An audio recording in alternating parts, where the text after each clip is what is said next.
Bienvenidas, bienvenidos, bienvenides todas, todos y todes a esta sexta conferencia del ciclo Claves para una lectura histórica de las emociones, que en esta ocasión contamos con la presencia de Gabriela Rodríguez Rial, de quien me voy a permitir leer una brevísima semblanza, porque bueno, su trayectoria es muy amplia, entonces pues solo una migajita de todo lo que ha hecho para que se interesen y vayan y la busquen en redes. Gabriela Rodríguez Rial es politóloga, maestra en Sociología de la Cultura y doctora en Filosofía y en Ciencias Sociales. Es investigadora del CONICET, en el Instituto de Investigaciones Gino Germani y profesora de la Universidad de Buenos Aires y de la Guillermo Brown en Argentina. Dicta cursos de posgrados en diversas academias. Su interés se orienta a la articulación entre teoría política e historia política, aunque ella diga que es una, ¿qué dijiste? Arrimada. No me acuerdo, pero bueno, como una falsa historiadora, lo cual no es cierto. Ella es autora del libro Tocqueville en el fin del mundo, la generación de 1837 y la ciencia política argentina, y coordinadora, entre otros libros, de El miedo, la más política de las pasiones, Argentina y México, siglos XVIII, XIX y XX, así como de República y Republicanismo, conceptos, tradiciones y prácticas en pugna. Codirige la Revista Argentina de Ciencia Política y forma parte de la red académica Atarraya, Historia Política y Social Iberoamericana, y le agradecemos muchísimo que haya aceptado la invitación para estar hoy en México participando en esta sesión. Ella va a dictar la conferencia que lleva por título ¿Todo resentimiento personal es político? Emociones y política en el liberalismo argentino de la segunda mitad del siglo XIX. El debate entre Juan Bautista Alberdi, Bartolomé Mitre y Domingo Sarmiento, 1870-1884. Y recuerden a estar muy atentas, atentos y atentes a la pregunta, para poder responder la pregunta que va a hacer Gabriela al final de su exposición. Muchas gracias, Gabriela. Te damos el micrófono. Muchas gracias, bueno, por la invitación, por estar aquí. Espero no torturar demasiado a quienes ya vienen desde antes, y bienvenidos, bienvenidas los que están llegando a la conferencia. Bueno, un poco el objetivo de esta intervención del día de hoy es utilizar las herramientas que creo me ha dado el estudio de las emociones y de la historia política para analizar la presencia del resentimiento y el amor en una tradición política específica, el liberalismo argentino del siglo XIX. Incluso un aspecto específico de ese liberalismo. Pero también me interesa, y les tengo que ser sincera, entender lo que pasa hoy. Alberdi, su resentimiento con la política y su amor por la libertad, como decíamos previamente, son reivindicados hoy en la Argentina por diversos políticos. Baste pensar en el presidente, Javier Milei, que algunos mexicanos y mexicanas que ya lo hemos mencionado esta semana ya lo conocen. Es casi como si estuviese aquí. Entonces, de alguna manera, la tesis que me propongo a poner en discusión es analizar si la libertad que dice amar el libertarianismo hoy tiene o no que ver con el tipo de amor que plantea Alberdi en relación con la libertad y qué vínculo se establece entre el amar ser libre y el resentir al patriotismo. Me parece que Alberdi y su debate con dos miembros de la generación del 37, particularmente con Sarmiento y Mitre, hoy voy a hablar capaz más de Mitre, ¿no? Puede ser un buen punto de partida para pensar, por un lado, cómo seguir en adelante con una investigación ya terminada, la del resentimiento, que está en el libro Emociones en clave política, y algo que quiero como acercarme un poquito más a partir de ahora, que es esta dialéctica resentimiento-amor, y por qué no, con la esperanza de retomar esa emoción, la esperanza, y tal vez seguir investigando. Bueno, voy a empezar un poquito con una parte más teórica, que en el taller se las ahorré, pero a los que están aquí, además como hay varios politólogos y politólogas, tal vez también les interese, ¿no? Desde que arrancamos a estudiar el miedo y el resentimiento en clave política, yo me estoy preguntando, esto sí es una pregunta tal vez más del presente y, ¿por qué no?, inspirada en mi disciplina de origen, la politología, ¿qué emociones son aceptables y cuáles no en una democracia liberal. Un poco previamente nos planteamos si eran las emociones o era la intensidad. Me parece que es una discusión interesante para retomar, que quizás yo no la había puesto en mi versión escrita del texto. Para responder a esta pregunta, voy a hablarles de 3 mujeres, que yo las considero que son 3 teóricas políticas. Algunos las llamarán filósofas, para mí son teóricas políticas. Martha Nussbaum, de la que ya se habló. Judith Sklar, de la que mencioné, y Eva Illouz, que tal vez es más una socióloga política, pero la voy a sumar a la otra tribu y siguiendo a ver si venía bien yo. Para allá, cierto. La otra vez salió va. Ahí va. Serían las versiones caricaturescas. Bueno, para la mayoría, Eva Illouz, por ejemplo, Martha Nussbaum en el libro de Emociones Políticas que ya mencionamos, dice que el liberalismo, al priorizar la razón, como charlábamos antes, descuidó el aspecto emocional de vivir en una sociedad digna. Para ella, la mayoría de los teóricos liberales se preocuparon más por las leyes que por la educación sentimental. Nussbaum destaca algunos liberales, que sería la excepción, incluso lo menciona Kant como una excepción tal vez vinculada a la cuestión de la insociable sociabilidad, Rousseau, y yo sostengo, y me llama la atención, que no mencione a Sklar, que es la que está de este lado, porque Judith Sklar fue una teórica política de origen letón que trabajó en Estados Unidos la mayor parte de su vida, durante casi todo el siglo XX, murió en la década del 90, y ella, que era un poquito más joven que Hannah Arendt, siempre se autoidentificó como liberal y podríamos decir que la doctrina política que desarrolló se llamó el liberalismo del miedo. Entonces me parecía que, ¿cómo no mencionarla a ella, ¿no? Entonces, en ese sentido, es un punto importante. Otro punto que me llamó la atención es que Sklar también quería educar a las emociones en las sociedades liberales y sobre todo bajo el principio de evitar la crueldad, que creo que es una cuestión bastante interesante para la discusión política contemporánea. Y también que le interesaba trabajar con las invocaciones más indirectas a las emociones, con los símbolos, con la poesía, con la música, algo que Nussbaum todo el tiempo evoca en el libro que leímos, ¿no? Y que en algunos casos este análisis es interesante y en otros lo deja como enunciado. Y esto que decíamos, bueno, empecemos a trabajar fuentes diferentes. ¿Podríamos de repente introducir la poesía? O, bueno, ahora las argentinas nos fuimos con la idea de que vamos a hacer algo sobre el tango también, porque es una forma de una poética y una música donde estas emociones están a flor de piel. Bueno, el rock nacional también, algo hemos dicho. Entonces, y justamente me parece que el liberalismo de Sklar tiene una característica que lo hace interesante para el hoy. Es un liberalismo que se contrapone, por ejemplo, con el liberalismo de Hayek, que está tan de moda, ¿no? Porque es un liberalismo que reivindica la posición de los oprimidos. Y dice que justamente uno de los objetivos del liberalismo es que todos puedan vivir en una sociedad que combine el rechazo a la crueldad con un alto grado de integración social. De hecho, encuentra en el trabajo digno una forma de acceder a la ciudadanía. Me parece que son temas que podríamos volver a discutir y que incluso relacionarlos con procesos políticos previos de los cuales hemos discutido.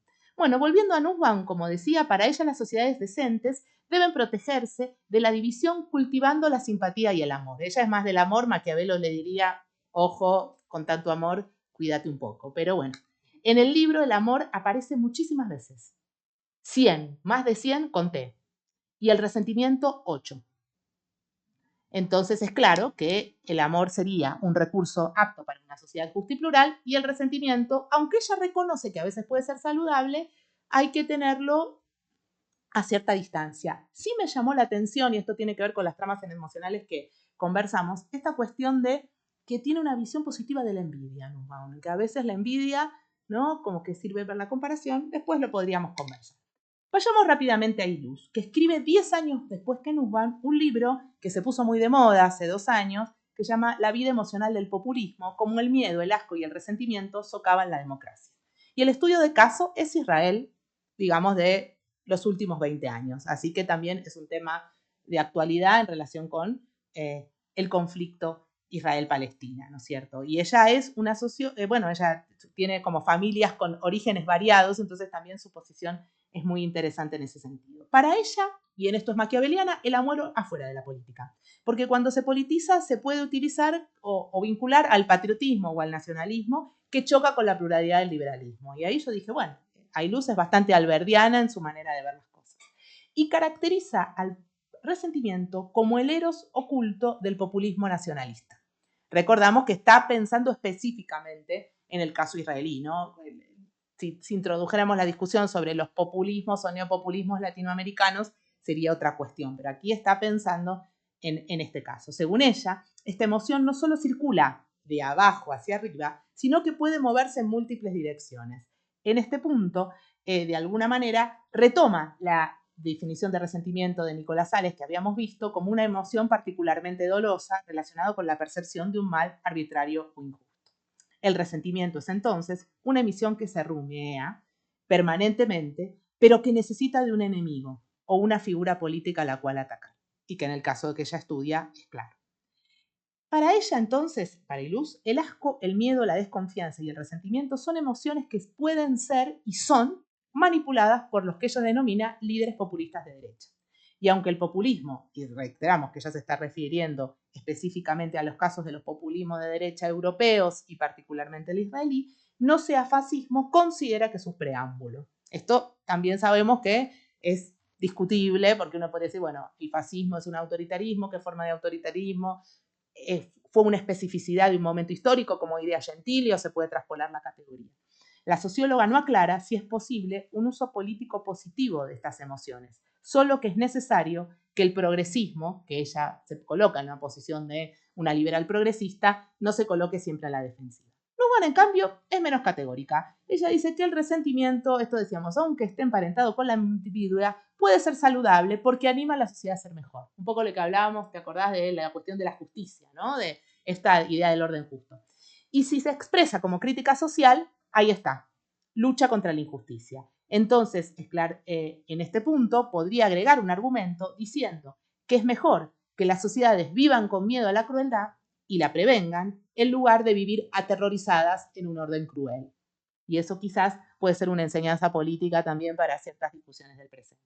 A partir del planteo de estas tres autoras, quiero analizar las emociones políticas en el caso del liberalismo argentino del siglo XIX. Creo que estas pensadoras me ofrecen un prisma para acercarnos al autor que veníamos comentando, ¿no? Que era Juan Bautista Alberdi, y pensar desde otra óptica, o de una óptica complementada con esta visión teórica, su proyecto político liberal, centrándome nuevamente en esta dialéctica del amor y el resentimiento que tiendo a pensar que muchas veces juegan como una pareja que a veces tiene tensiones y otras se complementa o se marida bastante bien.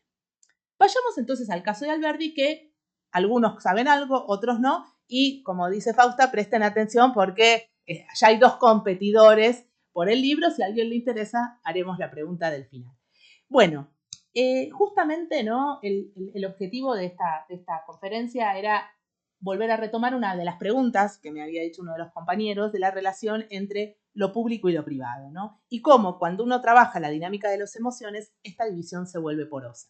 Y a mí me parece que esto es clave para entender el liberalismo, porque como la tradición política liberal parte de una decisión entre lo público y lo privado, en eso tiene una coincidencia con el republicanismo, pero podemos decir que se colocan en posturas inversas. Para el liberalismo, lo privado es lo sagrado y lo público es aquello complementario. Para el republicanismo es inversa, la deidad es la comunidad cívica y la vida privada está subordinada. La democracia, y perdón, ahí el desliz politológico, pero decía O'Donnell que la tradición democrática, y estoy de acuerdo con él decía era monista. Dice, para la tradición democrática la distinción en lo público y lo privado es mucho más ambivalente, ¿no? Quizás este monismo es lo que va a criticar Alberdi en la conferencia La omnipotencia del Estado es la negación de la libertad individual. Dijimos que Alberdi había sido el ideólogo de la Constitución de 1853. Lo digo hoy, no lo voy a volver a decir el martes que tengo que dar una conferencia porque voy a hablar con un ex juez de la Corte Suprema Argentina que lo echaron, con qué gente, de qué nivel me estoy manejando, que sostiene que no hubo ninguna influencia de Alberdi en la Constitución de 1853 y que él, como él lo dice, dicen sus discípulos, es ya una verdad establecida. Qué suerte que tienen, ¿no?, los juristas, a veces que tienen esa capacidad de que pueden cerrar los debates, ¿no? Nosotras nunca cerramos los debates, siempre los abrimos. Pero bueno, digresión al margen, entre ustedes puedo decir que yo creo que sí lo fue y que además estaba, como contamos, en un contexto complejo porque luego que se produce la batalla de Pavón, donde la Confederación Argentina, liderada por Urquiza, es derrotada por el Estado secesionista, lo voy a llamar así, de Buenos Aires. Como salvo yo, casi no hay ninguna porteña, porque Joaquina también es rosarina, así que vamos a hablar mal de Buenos Aires, porque a la única que me aplica es a mí. Entonces, bueno, este Estado secesionista gana y Alberdi lo castigan, ¿no? Acusándole de traidor de la patria, no pagándole los sueldos, y ahí escribe esta carta que comentamos en el taller, y para quienes no estuvieron les contamos, una carta abierta que recibió el nombre de Palabras de un ausente, que explica a sus amigos los motivos de su alejamiento del Plata. Como decíamos, esta es una carta, pero fue una denuncia pública. Ahí él se presenta claramente como un perseguido, como una víctima, que es lo que ponemos ahí, como alguien que fue juzgado en ausencia y que no se le permite asumir su defensa en presencia, porque si volviera sería castigado. Dijimos, con dudas de si podía hacerlo penalmente, porque no había argumentos, pero es cierto, no se los comenté previamente, que había habido un artículo del diario La Nación que había dicho que si Alberdi alguna vez pisaba el país, lo iban a apedrear. O sea que alguna amenaza también hay que darle un punto, ¿no? Está bueno pensar que te van a apedrear y, perdón, no sé, no era una persona con demasiada valentía. O sea que tampoco era un temperamento que le iba a provocar. Hay temperamentos que la amenaza los activa. Él más bien era prudente en ese sentido. En la carta, como dijimos, no dice estoy resentido porque, pero la lectura de los fragmentos que trabajamos, y si sumamos otros más, bueno, no hace falta que lo diga porque lo está. El daño es la acusación de traidor. Y es interesante porque él cree que ese daño no es a él. El daño es a todo el proyecto político que él dice encarnar. Entonces eso es lo interesante. Ahí tenemos, ¿no?, esto que decíamos, el tránsito, la transición entre lo personal y lo público. Ya contamos de cuál era el origen del resentimiento, pero lo podemos repetir. Él fue acusado de traidor a la patria porque, siendo ministro plenipotenciario de la Confederación, firma un tratado con España que se obtiene el reconocimiento de ese Estado, y esto es importante porque ahí había una lucha política. Quien era reconocido por otras naciones, que el Estado, la unidad política que era reconocida con otras naciones, tenía otra legitimidad en el orden internacional y era internamente deslegitimabas al otro, porque si yo estoy reconocido por España, por Inglaterra, por Francia y ustedes nadie. No lo comenté, pero en el momento en que él está negociando estos reconocimientos, también las provincia de Buenos Aires tenía a Balcarce haciendo el mismo trabajo, o sea que era interesante porque había como una lucha diplomática seguramente en las cortes y española seguro, en la corte francesa. Bueno, después es muy interesante lo que Alberdi, me voy de tema, pero escribe sobre Napoleón III, porque que es a posteriori, pero es muy interesante. Bueno, no es en esta época y después se escribe a posteriori y es muy, dice algunas cosas porque, nada, no vamos a decir que hace un planteo similar al de Marx, pero observa algunas cosas parecidas. Entonces uno podría hacer un cruce entre lo que dice Alberdi, lo que dice Marx y también las experiencias de Tocqueville, que aprovecho para decir, acá tenemos a alguien que ha escrito un precioso trabajo sobre el 18 brumario de Marx y la relación con las memorias del 48 de Tocqueville, que es Joaquina Perochena, así que pueden leerlo en la revista Argentina de Ciencia Política y se pone colorada, pero lo merece porque es un trabajo excelente. Y les aclaro que era estudiante de grado, o sea que para que vean que no hay, como comentaba la otra vez alguien, yo estoy haciendo la licenciatura, eso no implica que tu trabajo va a ser inferior de alguien que está haciendo un doctorado, lo que importa es cómo una se acerca al material y lo que tiene para ofrecer. No es un título lo que hace la diferencia o una gradación. Entonces, volviendo al señor Alberdi, en el exilio siguió alimentando el resentimiento y uno de los motivos fue la no vincularidad con sus amigos. Esto es interesante, es decir, todo el tiempo plantea por qué no puedo verlos. Y además, algo que no lo comentamos y está para pensar, muchos no les responden las cartas. ¿Por qué tienen? Exacto, tienen miedo. Entonces, y esto es interesante, ¿tienen miedo a quién? Al poder político de turno. ¿Y quiénes gobernaban? Otros miembros de la generación del 37. ¿Por qué también tenían miedo? Seguramente porque podían tener represalias, pero también por cuestiones mucho más concretas. A partir de 1852, la sociabilidad de la generación del 37 se transformó en casi un sistema de patronazgo para la gestión de cargos, que seguramente a los que pertenecían a las posiciones más elevadas dentro de ese campo intelectual, aprovecho para citar a Bourdieu, que ayer fue mencionado, no era necesario, igual iban a llegar a esas posiciones. Pero quienes tenían lugares más subordinados y bueno, estar relacionado significaba, por ejemplo, poder ser el director de correos o como en el caso de Esnaola, que era muy amigo de Alberdi, pero Mitre le financia la escuela que luego va a ser el conservatorio y bueno, tal vez no le contestaría, sí, escribimos valses juntos cuando éramos jóvenes, pero mejor ahora no te contesto.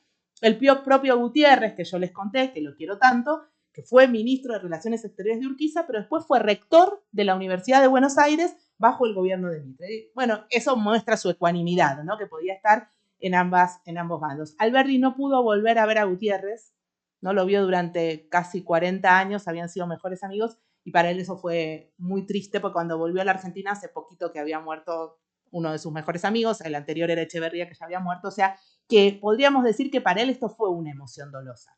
Y como comentábamos, usó el artículo 29 de la Constitución de la Nación para construir su defensa jurídica. Él insiste en esto, que el artículo de la Constitución se aplica solamente a quienes ejercen funciones de responsabilidad política y esto él es muy insistente, ¿no? Dice, solamente, y aquí les leo la letra del artículo porque es interesante, dice, si el Congreso Nacional otorga la suma del poder público, facultades extraordinarias a poderes ejecutivos nacionales o locales o a la legislatura de las provincias, los representantes del pueblo se transforman en infames traidores a la patria. Entonces, aquí aparece primero la cuestión del gobierno representativo y después un tema coyuntural. Una de las disputas que había surgido durante los gobiernos de Rosas en la provincia de Buenos Aires era el uso que él había ejercido de estas facultades extraordinarias. Por ese motivo se introduce en la Constitución. Pero ustedes me dirán, ay, ¿qué importancia tiene esto? Quedó en la Argentina decimonónica. Hoy en la Argentina se sigue discutiendo si es legítimo que el Congreso de la Nación otorgue facultades extraordinarias, sobre todo al Poder Ejecutivo Nacional. Y ha sido un debate del último año, corríjanme las argentinas presentes, muy fuerte en una ley que llamó la Ley Bases, paradójicamente tomando el nombre de la obra más conocida de Alberdi, Bases y Puntos de Partida para la Organización Política de la República Argentina. O sea, Alberdi decía, no hay que otorgar facultades extraordinarias, si hacemos una ley de facultades extraordinarias, citando a Alberdi, los usos políticos de la historia, podríamos decir. Entonces, aquí tenemos la importancia, decíamos, del concepto de patriotismo y cómo Alberdi lo va a resignificar a lo largo de su escritura. A esto ya nos falta un poquitito y ya llegamos. Y en realidad, él va a insistir en esto porque le va a servir para redefinir qué es lo que hay que amar y qué es lo que no, que el verdadero patriota, para él, no es el que defiende ciegamente la tierra natal, sino el que defiende un orden político donde se pueda vivir y pensar libremente. Y aquí les voy a dar otra citita de Palabras de un ausente, que no la tienen ustedes en la selección, pero es interesante porque es una clara referencia a Domingo Sarmiento, y en esto me voy a limitar a Sarmiento para luego pasar a Mitre, por razones de tiempo, y él dice, la barbarie salvaje destierra diciendo, te alejo porque me estorbas. La barbarie letrada, esto que decíamos lo llamaba Gaucho de la Pluma, calla este motivo y dice, te destierro por traidor a la patria. Bueno, ¿en qué otro texto Alberdi destiló este resentimiento? En una compilación de sus escritos póstumos que se conoce como Grandes y Pequeños Hombres del Plata. En el capítulo del libro sobre el resentimiento, esa parte está más desarrollada y la voy a saltear para poder ir un poquito a lo nuevo, pero lo que les quería decir es que es interesante cómo él utiliza la discusión en torno de cómo se usó la historia nacional, sobre todo en la construcción de la historia nacional, en la pluma de Bartolomé Mitre, la Revolución de Mayo, para legitimar el propio proyecto político de Mitre como líder de un partido liberal. Alberdi no consideraba que el Partido Liberal de Mitre fuera liberal, ni que Mitre fuera liberal, y cuestiona su lectura, podríamos llamar belicista, de el momento revolucionario. Y él propone una lectura alternativa. Y es bastante interesante porque con tantas historiadoras expertas en Argentina aquí presentes, pero después algunas cosas que plantea Alberdi fueron retomadas en polémicas historiográficas más contemporáneas. O sea que hasta en su resentimiento y en su enojo político planteó debates que luego fueron retomados. Entonces, hablamos de Palabras de un ausente y vimos cómo Alberdi ya en ese texto asocia resentimiento con amor. Y el amor a una libertad que él dice que es un amor positivo, material. Y no la vamos a citar aquí porque la citamos en el taller, pero se las leo para quienes no estuvieron en el taller, que él dice incluso algo que consternó hace una hora cuando lo mencionamos, yo quiero a la libertad de un modo material y positivo. La amo para poseerla, aunque esta expresión escandalice a las que no la aman para violarla. O sea, literalmente usa esa expresión que para mí tiene una enorme potencia retórica, porque asocia lo que él entiende como libertad, que básicamente, para resumírselo, sería una libertad individual, negativa, muy cercana a lo que Constant primero y Zayat Berlin después definieron como Constant la libertad de los modernos y Zayat Berlin una libertad negativa. Es decir, es un límite, siempre un límite. ¿A qué? Al poder omnipotente. ¿Cuál es la omnipotencia? El poder público. ¿Dónde se ejerce esa omnipotencia? Por un lado, sí, en el ámbito económico del mercado. Alberti en este momento es un gran defensor de la libertad de mercado, pero también en el ámbito político ligado a la libertad de expresión y de opinión, que él considera que los gobiernos despóticos, así califica a los de Mitre y Sarmiento, dicen ser liberales, pero son despóticos porque cualquier opinión contraria a su gestión es juzgada, penalizada y atacada. Y en este punto yo me atrevo a decir, y disculpen el anacronismo, que Alberti es bastante, podríamos decir, un adelantado, porque establece claramente que no es lo mismo un ejercicio de, podríamos decir, sí, de intimidación en manos de en particular que en manos de alguien que ejerce el poder público. Y es muy claro en eso. Es decir, un presidente que hace un comentario sobre un ciudadano particular no está en la misma arena que ese ciudadano o esa ciudadana particular para responder. En ese lugar que se coloca. Ustedes miran, qué tramposo. Si él hubiera sido presidente, capaz haría lo mismo. No les puedo decir si no. Pero me parece que el argumento es interesante y que hoy en un mundo como el de las redes sociales, donde, por ejemplo, en el Twitter circulan tantas cosas, es interesante repensarlo y resignificarlo, porque es lo mismo.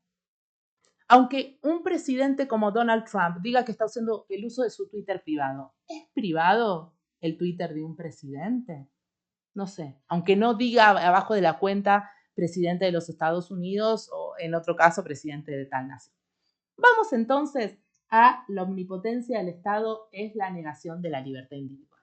Esta representación gráfica de una revista ilustrada francesa está mostrando justamente el momento en que van a ponerse en confrontación las fuerzas nacionales a cargo de Julio Argentino Roca en 1880, había sido electo presidente en el mes de abril, era el ministro de guerra de Nicolás Avellaneda y ambos habían logrado que la ciudad de Buenos Aires, que formaba parte de la provincia, se federalizara y de esa manera habían ya casi de alguna manera limitado este poder de veto y de autonomía y la pretensión secesionista que tenía la provincia de Buenos Aires al sacarle la ciudad de su jurisdicción.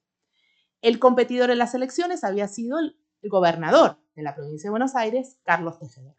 ¿Qué hace Tejedor? ¿Acepta el resultado electoral? Fue por colegio electoral, sistema que existía en la Argentina, elecciones indirectas antes del 94, no. Y organiza milicias ciudadanas. Como comentábamos, creo, el otro día con alguno de ustedes que no recuerdo, justamente Hilda Sábato escribió un muy lindo texto que se los recomiendo, que se llama Milicia, Ciudadanía y Revolución, el acaso de una tradición política argentina, 1880. Porque ella considera que es en este momento donde el rol político que tuvieron las milicias llega a su punto final, porque son derrotadas por un ejército nacional. Roca era un militar de carrera, también un político, pero podríamos decir triunfó la profesionalización del ejército de un ejército nacional versus un ejército cívico. Lo puedo trasladar en términos de tradiciones políticas, por supuesto que va a ser un poco maniqueo, pero podríamos decir triunfó una versión del liberalismo conservador versus el republicanismo, porque la idea de la milicia patriótica es más propia de la tradición republicana. Entonces, en ese momento de total algidez, Alberti va a decir, esta conferencia que dijimos, bueno, no habla de los temas que podrían esperar unos graduados en Derecho, porque fue el 24 de mayo de 1880 a chicos que se estaban recibiendo de licenciados en Derecho en la Universidad de Buenos Aires. Alberti era abogado, estudió en la Universidad de Buenos Aires, pero no se graduó allí, se graduó en la Universidad de Córdoba. Y contamos previamente que le pusieron el día del abogado a él, aunque la última mitad de su vida se pasó hablando mal de los abogados. No de su persona, pero del resto. Decía que la abogacía era una profesión inútil, que era mejor ser empresario o estudiar ingeniería, que para qué abogacía. Ni se imaginen lo que diría de la historia o de los estudios políticos. Dejémoslo ahí para no pasar un mal rato más. Pero en todo caso, en esta Y yo cuando uno lee esta conferencia, lo que espera es la esperanza, que alguien le inculque la esperanza de por qué estudiar Derecho y cómo van a transformar el país. No. Lo primero que empieza es decirle, les enseñaron todo mal. Les enseñaron todo mal porque los profesores de ustedes repiten cosas que ya están absolutamente desactualizadas. Les quieren transmitir una idea del patriotismo inspirada en el modelo grecolatino que es absolutamente anacrónico. Nadie tiene que tratar a la patria como una diosa, nadie tiene que morir por la comunidad política. En el mundo moderno, el eje es el individuo y lo central es su libertad. Entonces, si quieren un buen consejo, sustituyan el patriotismo por el egoísmo y vamos a tener sociedades mucho más armónicas, más desarrolladas, más integradas al comercio internacional y la Argentina va a dejar de ser una economía periférica para integrarse al capitalismo mundial. Eso es más o menos lo que él les plantea. Hace una crítica muy fuerte, dice, el problema no eran los romanos o los griegos, ellos respondían al tipo de comunidad política de su época. El problema es tratar de revivirlo en un presente que no tiene nada que ver. Se han hecho del patriotismo una religión cívica en un mundo donde no hay que tratar a las libertades como si fueran diosas, sino de una forma, amarlas de una manera práctica, aplicada, positiva, lo que él decía. Hay que reconocerle algo a favor. Él decía que un país liberal puede combinar el individualismo con cierto patriotismo, si este último no se confunde con el culto a la guerra y el odio al extranjero. En esto era un liberal doctrinal y uno podría decir, bueno, contra el nacionalismo xenófobo es una posición interesante para reivindicar. Y siempre lo que él plantea es que si a la hora de elegir la libertad personal está por encima y que el patriotismo no puede ser utilizado para subordinar esta libertad personal. Justamente, como planteamos en el taller, él va a decir cómo ama un verdadero liberal a la libertad. Bueno, la ama de una manera práctica, porque la piensa como un instrumento que utiliza para el progreso. Entonces, podríamos decir que en esta conferencia se sintetiza esta dialéctica entre resentimiento y amor en Alberdi, porque su amor por la libertad implica un resentimiento hacia un patriotismo que lo excluyó, según él, por haber defendido los principios doctrinales del liberalismo frente a quienes no lo hacían. Y acá viene la parte nueva para ir cerrando. Esta intervención recibió respuesta. Alberdi estaba muy contento cuando volvió a la Argentina esta última vez, porque, como él, ¿se acuerdan? Lo único que le gustaba era ser reconocido. Recibió todos los homenajes. Primero lo van a buscar Mitre y Sarmiento, sus dos enemigos, le dan un abrazo. Con Félix Frías se abraza. Es electo diputado por Tucumán, Manganetas mediante, que ya mencionamos, no vamos a indagar. Después le dan este honor de dar esta conferencia. Bueno, aquí vamos a ver en una, que no la voy a leer, pero para que la puedan ver ustedes, hay una cita de una carta a Zarratea donde le cuenta Zarratea era un amigo, lo contento que estaba para que Alberdi estuviera contento. Esto es pura emoción positiva, estoy feliz, me tratan todo bien, la uva es fantástica, que la odiaba, la gente me quiere, el chocho, que parecía que rockstar caminando por Buenos Aires se sentía feliz. Esto se corona cuando finalmente se resuelve el conflicto. Roca asume la presidencia y saca un decreto en noviembre de 1880 donde dice, vamos a publicar bajo costo del Estado todas las obras de Alberdi porque es el gran pensador constitucional argentino.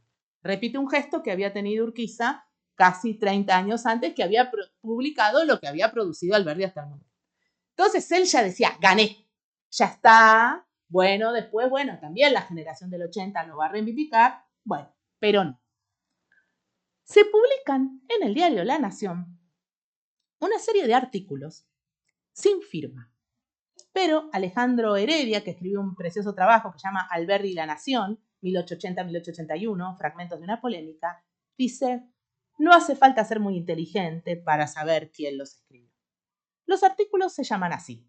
Un decreto histórico-político del 16 de noviembre de 1880, las obras constitucionales del doctor Alberdi del 17 de noviembre de 1880, punto final del 19 de noviembre de 1880, o sea, todos bien, estábamos con todo. La nacionalidad del 21 de diciembre de 1880 y diplomacia del 10 de junio de 1881.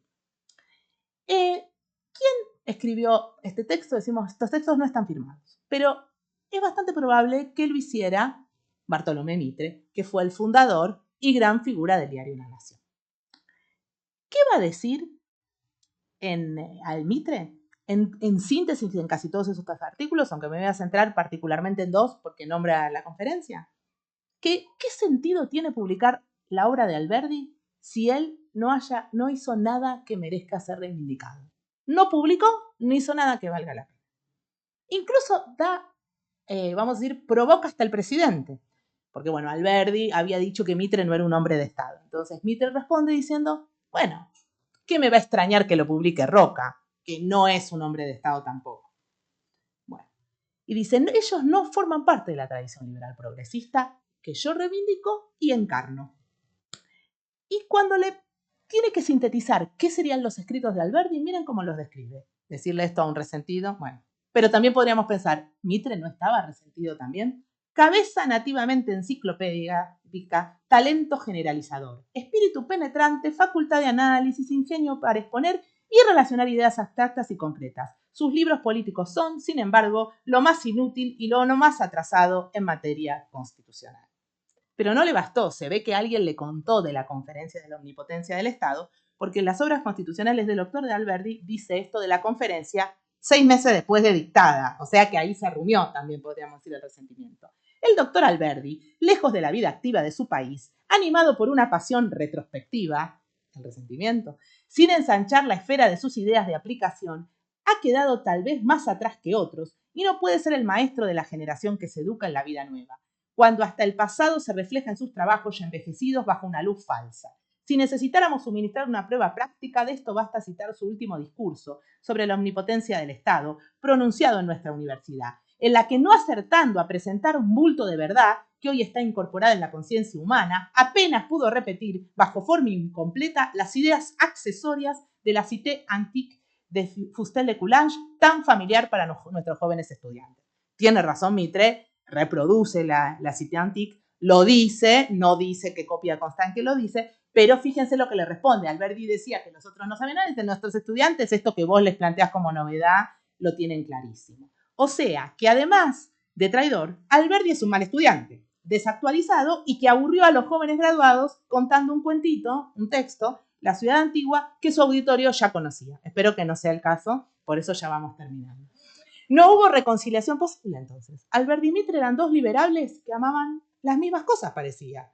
La libertad. Sin embargo, tenían definiciones de libertad distintas, estilos de liderazgo contrapuestos, veían de forma diferente los espacios y los sistemas políticos. Y el resentimiento, creo yo, díganme ustedes qué les parece ahora alojarse en el cuerpo y la pluma de Mitre, que a pesar de todos los éxitos que tuvo en su trayectoria política, como el Tiberio, que nos contaba Marañón, que hablamos antes, que lo leímos gracias a Matilde, parece que no le bastó, tuvo todo.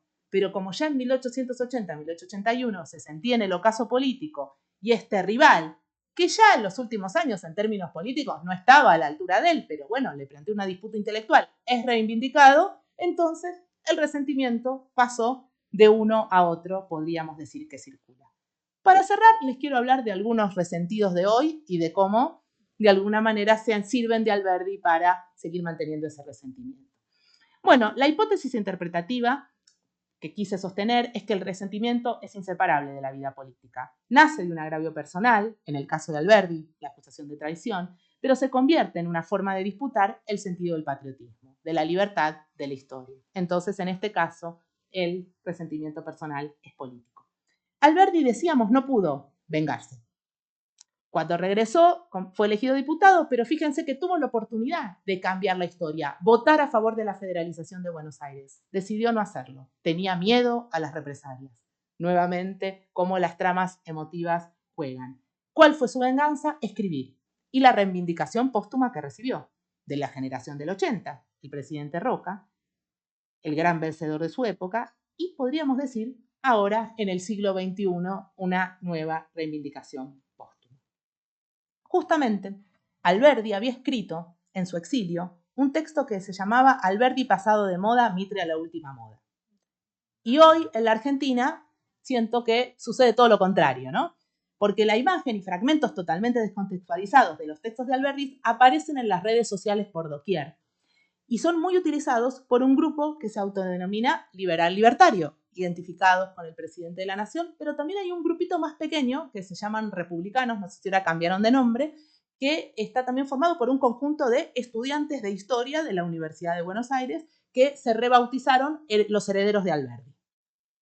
Sí, es muy interesante pensando, reivindicando, digamos, por lo menos hasta que asumió la presidencia y todavía un poco más, lo que planteaba como plataforma Javier Milei y sus políticas.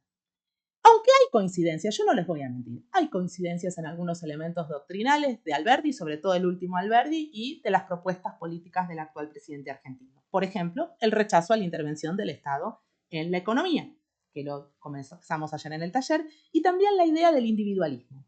Y transformar en una figura heroica a lo que se llama, no sé si en México ustedes utilizan la misma expresión, pero en Argentina está muy de moda la palabra del emprendedor, ¿no? Que en el lugar de pensar que es un trabajador precarizado, perdón por el comentario tan peronista, aunque ya casi ni lo soy, pero bueno, bueno, soy hija de abogados laboralistas, por ahí está eso. Bueno, un trabajador precarizado en nuestro país ahora es un emprendedor, alguien que es libre, entonces ya, estamos terminando con esto. Y entonces en eso coinciden. También eran críticos de la ciudadanía activa y de la movilización política en las calles. Alberdi no era muy partidario de eso, el actual presidente argentino tampoco. Pero creo que en los estilos emocionales, como apuntaba la profesora Gutiérrez, hay una clara diferencia. La libertad que dicen amar los libertarios está asociada con un entusiasmo desmedido. La tratan como un objeto de culto. En cambio, ¿se acuerdan que Alberdi decía que no? Que este sublime objeto que era la libertad merecía un amor moderado, controlado. Entonces, quizás, de alguna manera, para poder salvar algo, porque lo quiero, de la tradición liberal en este momento tan complejo de la política a nivel local y a nivel mundial, hablamos previamente de Israel, o sea, ¿qué está pasando? Que no puede existir la convivencia política. ¿Qué está pasando? Que democracias que se tomaban como modélicas como los Estados Unidos hoy no cumplen ni los mínimos principios formales de una democracia representativa liberal.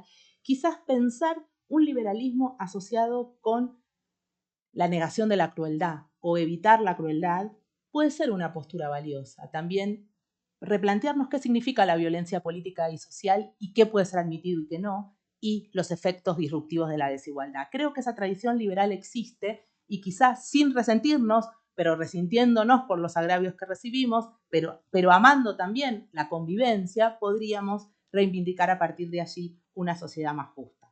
Yo creo que a pesar de sus contradicciones, esta tensión entre la justicia y, digamos, el resentimiento, entre el amor a la libertad y el deseo y el temor de no volver a ser agraviado, está en Alberdi.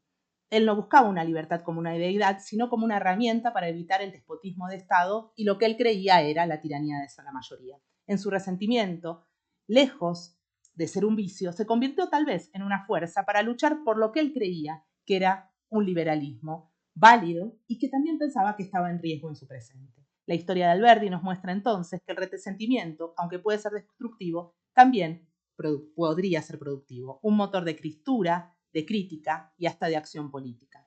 El sentimiento que nace del agravio personal, pero que termina teniendo efectos en el rumbo, en este caso, de un proyecto liberal en la Argentina.